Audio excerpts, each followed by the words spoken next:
Fox 2 presents Hancock and Kelley.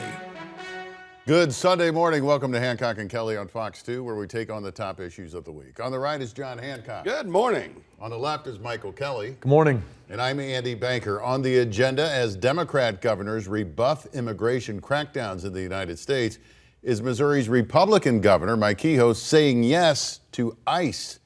New allies emerge in the U.S. Senate, Missouri's Josh Hawley and Vermont's Bernie Sanders. Together, they rip a Boeing official during a Senate hearing over the Boeing worker strike in St. Louis. St. Louis's Lambert Airport lands a big one.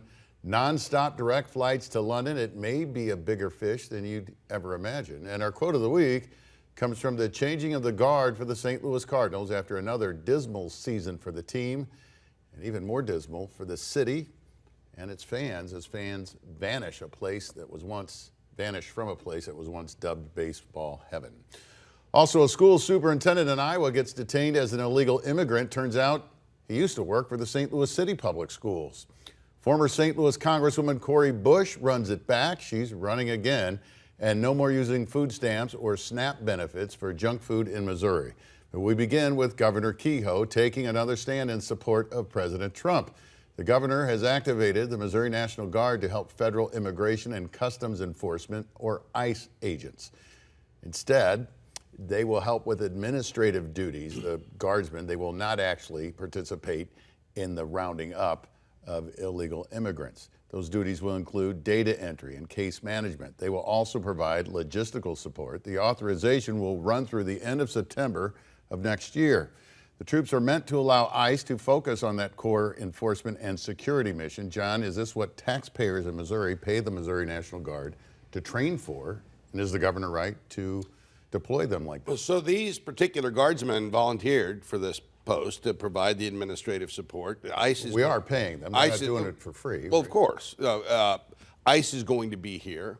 I think having the back office help is probably a good thing. I also think the politics of this are interesting because the governor is basically agreeing with the Trump administration. It's a political points that he needs to score, but he's not putting armed troops on the streets here. They're people that are going to be doing office work.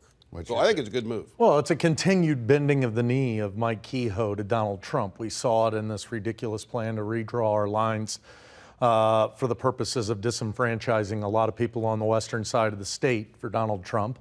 And now this. I can remember not too long ago we had a tornado where Kara Spencer was on bended knee begging the governor to send in the National Guard, and he just couldn't find the right reason to do it. So this is just a continuing disappointing thing, even though I do understand the politics behind it. It's not right. He did send the Guard in for the tornado relief.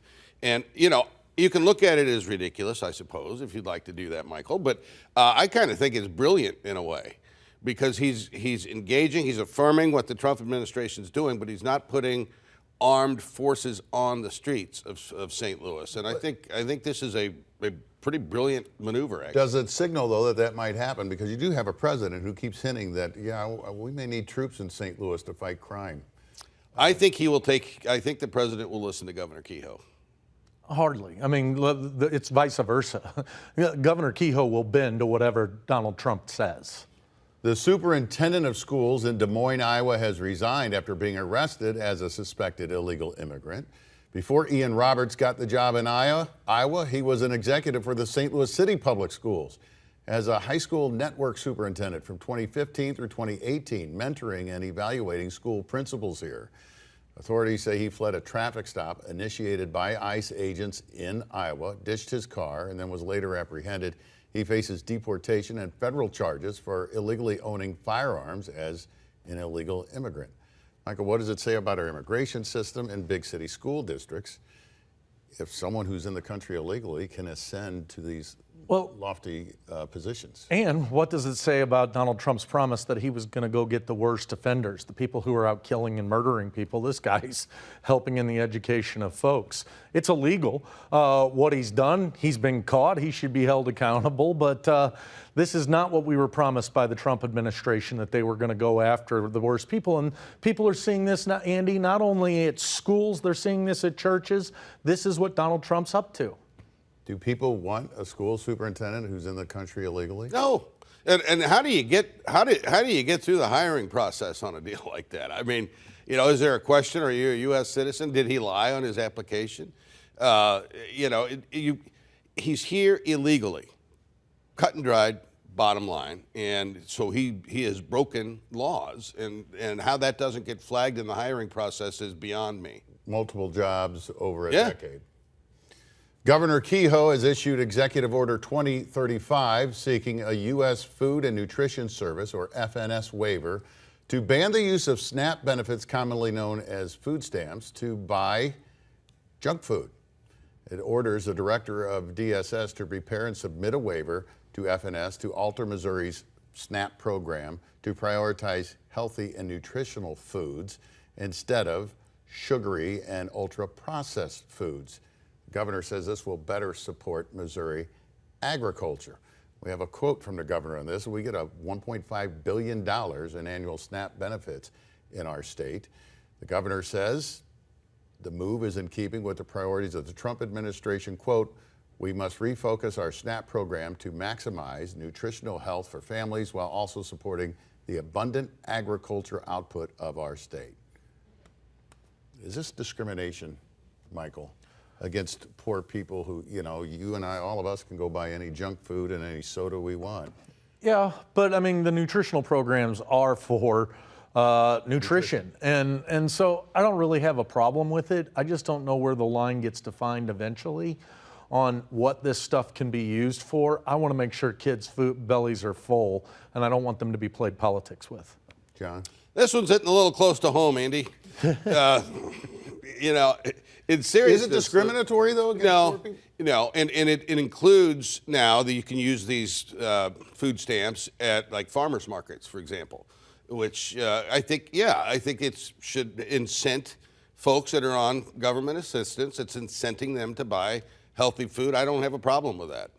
Right, there will be a rematch. Former St. Louis Congresswoman Democrat Cori Bush announces that she's running to get her seat back from fellow Democrat Wesley Bell, who beat her in the 2024 primary. She says, quote, "Missouri's first deserves leadership that's built different. A leader who shows up when it's hardest, fights for all people, unifies us with courage, resilience, and love." A Bell spokeswoman says the people of the 1st District in Missouri fired Cori Bush because of her absence in the district, her failure to stand up for the Democratic agenda in Congress, not to mention the personal and legal troubles that continue to plague her, a reference to federal investigations into her campaign spending and her marriage to her security chief, who was paid by her campaign and now indicted for alleged pandemic fraud. John and Michael, is she a leader who unifies people in resilience and love? And can she win again? Could she win again? Potentially. She does have a constituency that exists out there. I think St. Louisans now have had 9 months of seeing a congressperson actually show up, do the job, not make national headlines, and really focus on the issues that are happening. I think it's a much tougher environment for Cori Bush. But again, this is a primary. Anything could likely happen, but it's going to be far more difficult this time for Cori Bush. What do you think? Well, it's kind of like the family business, Andy. This is how they pay the bills, put a campaign together, get a campaign committee, raise some money. Boyfriend, put him on the payroll. I mean, I think this is how she has discovered that she can, you know, live. I don't think she's got a real chance of winning because I don't think the money's going to be there. You know, when she was an incumbent member of Congress, the business community in this town was giving her money, and that's not going to happen now.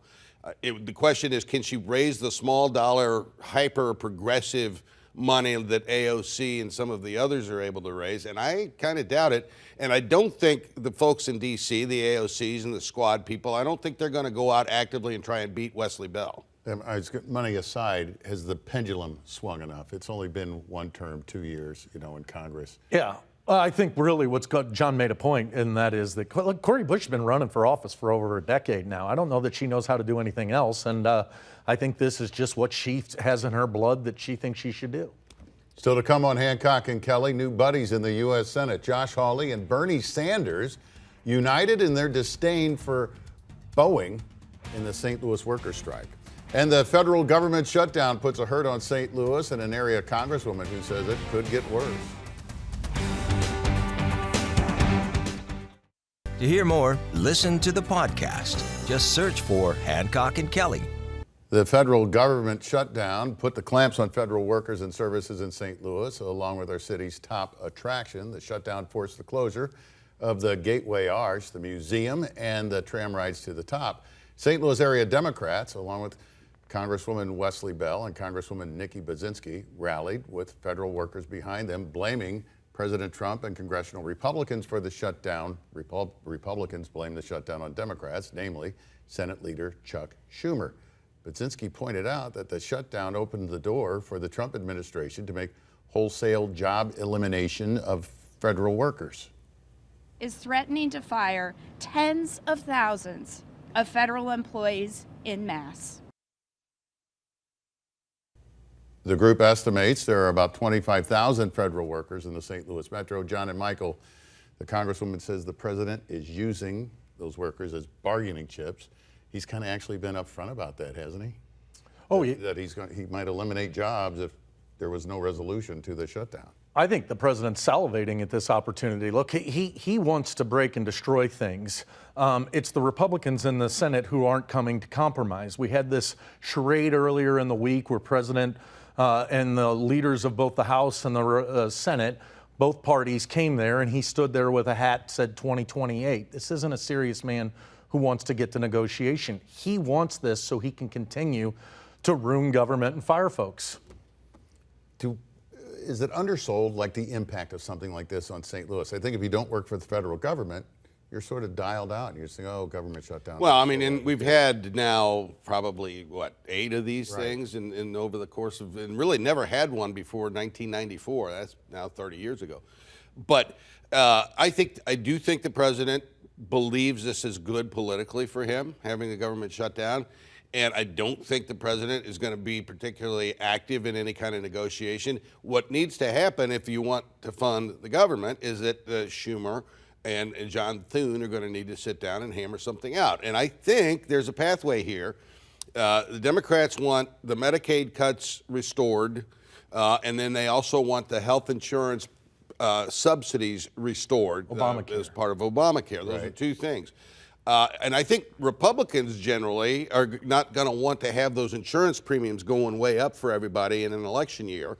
So there ought to be some common ground, at least on the health insurance subsidies, where they can get enough Democrats, they need 7 more, to get the thing passed. I was just going to say, but don't you sign this continuing resolution so you can work on those things? And the failure to sign such a resolution, is anybody buying that it's not the Democrats, that it's the Republicans who are holding things up here?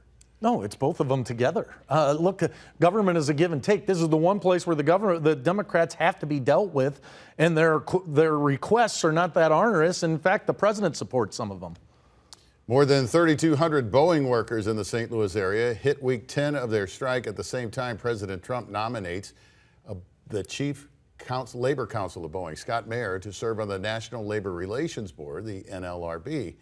During the Senate committee hearing on that nomination, political enemies in the Senate, Bernie Sanders of Vermont and Josh Hawley of Missouri, band together to bash Boeing and their executive for excessive pay to its executives while allowing their workers to languish on strike. Do you think it's fair that workers lose their health benefits during this strike while the CEO gets $18 million for 4 months' work? Sound fair to you? I have to tell you, with 3,000 plus members of residents in my state on strike, unable to work, unable to get health care while your CEO is getting paid $30-some million, that fairness may be elusive, but that doesn't look like fairness to me. Just me, John, or do Bernie and Josh sound a lot alike? The Missouri Republican and the Vermont Independent. Yeah, they're both populists. And this isn't the only area where they've kind of worked together in Congress, the two of them. And it is not really particularly surprising to me. I got to tell you, Hawley, and he's not a client, so I'm not, but Hawley's a guy in this Trump era in which we're living that I find really interesting for the future because he might just be able to strum the harp strings of the populist Republican base voter out there in a few years. In a national way, in a presidential way. Well, he just changed the question I was going to ask you. Yeah. Well, two things. Josh Hawley looking presidential to you? No, that doesn't mean that he's not running for president, and I think every one of those people with the title in D.C. thinks they're running for president. I think this puts a spotlight on something that's going to continue to grow to be an issue that we're going to see Republicans and Democrats unite behind around, and that's this income disparity that's going on in our country. We continue to see those at the top get more, and their justifications get flimsier and flimsier, while the rest of us are eating cake. This is something that both Democrats and Republicans are dealing with, and it's the sign of some real troubles for an economy. Still to come on Hancock and Kelley, a little good news, some fun. Our quote of the week is from the regime change with the St. Louis Cardinals, and St. Louis Lambert International Airport scores a big win with new nonstop service to London. Is it an economic game changer for the region?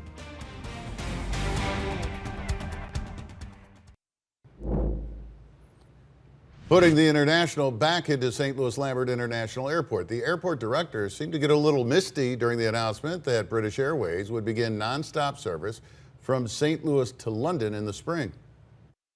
It has been proven in recent years that a European nonstop flight with an esteemed partner like British Airways will bring $50 to $100 million annually into this region.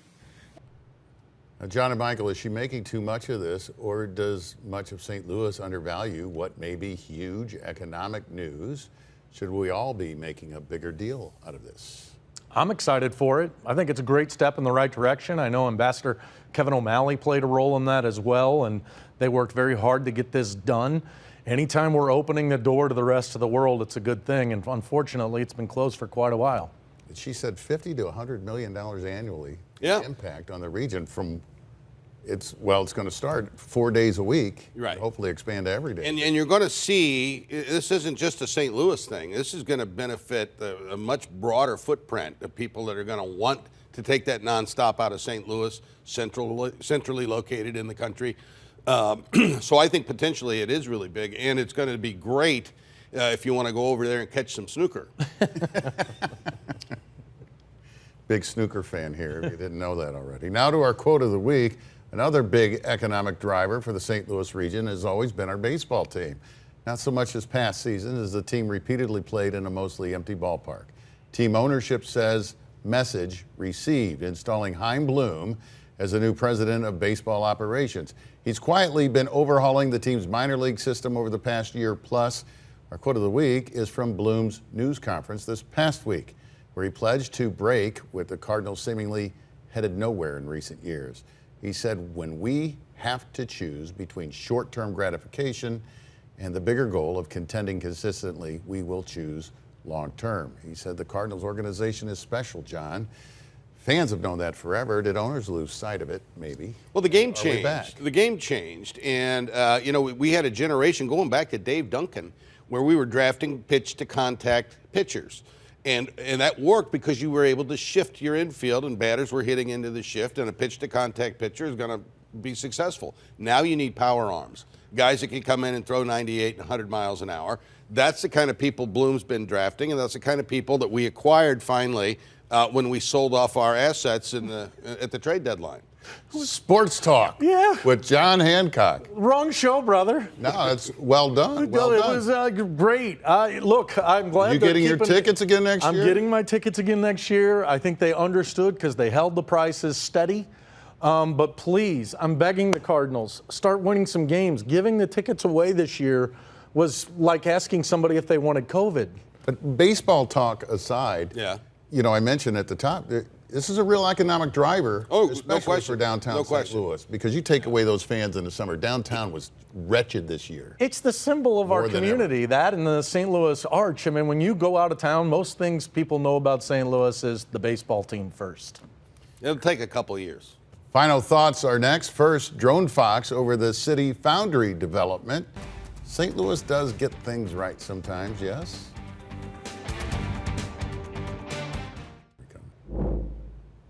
Final thoughts, Michael Kelley. Yeah, guys, as it relates to the budget fight that's going on in D.C., it's easy to kind of make that a D.C. issue and that those people aren't working. There are several thousand people working at the Social Security office, FBI, you name it, here in St. Louis who have no pay right now because they're playing politics up in D.C. John. Michael and I took a little trip to Branson, Missouri this past week. We spoke to the Association of Missouri Electric Co-ops and had a really interesting conversation about these data centers and the energy needs. I left that meeting convinced that this is an essential economic development strategy for the state of Missouri. These things are the future. And I think it would behoove all of us to take a little look, and this could be big for the St. Louis and greater Missouri region. Thank you, John. A reminder, if you missed part of this or want to watch again, it re-airs tonight at 7:30 on St. Louis 11, Channel 11. You can also catch this and past episodes of Hancock and Kelley on our website, fox2now.com. We'll see you next week.